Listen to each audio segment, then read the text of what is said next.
মমতা দিদির চেয়ে ৬ গুণ বেশি সম্পত্তি রয়েছে সায়নীর। নির্বাচনী হলফনামা অনুযায়ী মমতার মোট ঘোষিত সম্পদের পরিমাণ প্রায় ১৫,৩৭,০০০ টাকা। কিন্তু টিএমসি সাংসদ সায়নী ঘোষের ঘোষিত মোট সম্পদের পরিমাণ কত জানেন? সংখ্যাটা জানলে চোখ কপালে উঠতে বাধ্য। এছাড়াও রয়েছে প্রচুর সোনা, গয়না, গাড়ি, বাড়ি। আজকের ভিডিওতে জানিয়ে দেব সায়নী ঘোষের সম্পত্তির হদিশ। পশ্চিমবঙ্গের রাজনীতিতে এই মুহূর্তে নানান জল্পনা, আলোচনা এবং টানাপোড়েন চলছে। একদিকে রাজ্যের রাজনৈতিক সমীকরণ দ্রুত বদলাচ্ছে, অন্যদিকে বিভিন্ন রাজনৈতিক নেতার ব্যক্তিগত জীবন, সম্পত্তি এবং আর্থিক অবস্থা নিয়েও মানুষের আগ্রহ বাড়ছে।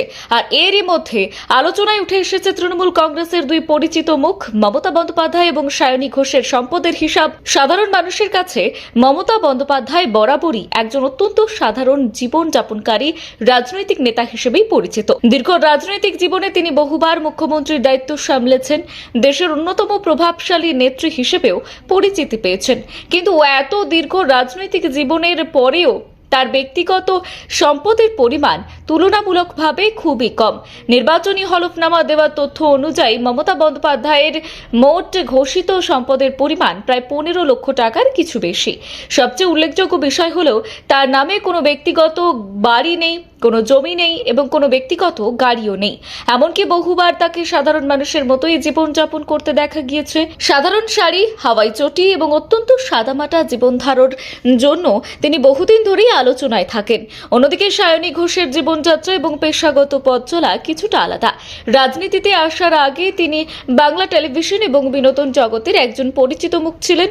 অভিনয়ের মাধ্যমে তিনি জনপ্রিয়তা অর্জন করেন। বহু ধারাবাহিক অনুষ্ঠান এবং বিভিন্ন বিনোদনমূলক প্রকল্পে কাজ করেছেন তিনি। সেই কারণে দীর্ঘদিন ধরেই তার নিজস্ব আয় ছিল। পরবর্তীকালে তিনি সক্রিয় রাজনীতিতে যোগ দেন এবং তৃণমূল কংগ্রেসের গুরুত্বপূর্ণ নেত্রী হিসেবে নিজেকে প্রতিষ্ঠিত করেন। নির্বাচনী হলফনামায় প্রকাশিত তথ্য অনুযায়ী সায়নী ঘোষের ঘোষিত সম্পদের পরিমাণ মমতা বন্দ্যোপাধ্যায়ের তুলনায় অনেক বেশি। বিভিন্ন প্রতিবেদনে দাবি করা হয়েছে তার মোট সম্পদের পরিমাণ মমতার তুলনায় প্রায় ৬ গুণ বেশি। টিএমসির সাংসদ সায়নী ঘোষের ঘোষিত মোট সম্পদের পরিমাণ প্রায় ৯১ থেকে ৯২ লক্ষ টাকা। এর ফলে তিনি মমতা বন্দ্যোপাধ্যায়ের চেয়ে ৬ গুণ বেশি ধনী। এছাড়াও তিনি ৮ গ্রাম সোনা, প্রায় ৬০ লক্ষ টাকার একটি হোন্ডা জজ গাড়ি এবং কলকাতার যাদবপুর এলাকায় একটি আবাসিক সম্পত্তির মালিক। আর এই তথ্য সামনে আসার পর থেকেই রাজনৈতিক মহলে নতুন করে আলোচনা শুরু হয়েছে। অনেকেই প্রশ্ন তুলছেন, একজন তরুণ নেত্রীর সম্পদের পরিমাণ কিভাবে এত বেশি? আবার অনেকেই বলছেন অভিনয় জগতে দীর্ঘদিন কাজ করার ফলেই তার এই সম্পদ গড়ে উঠেছে। তবে রাজনৈতিক বিশেষজ্ঞদের মতে কোনো নেতার জনপ্রিয়তা বা রাজনৈতিক গুরুত্ব শুধুমাত্র তার সম্পদের পরিমাণ দিয়ে বিচার করা যায় না।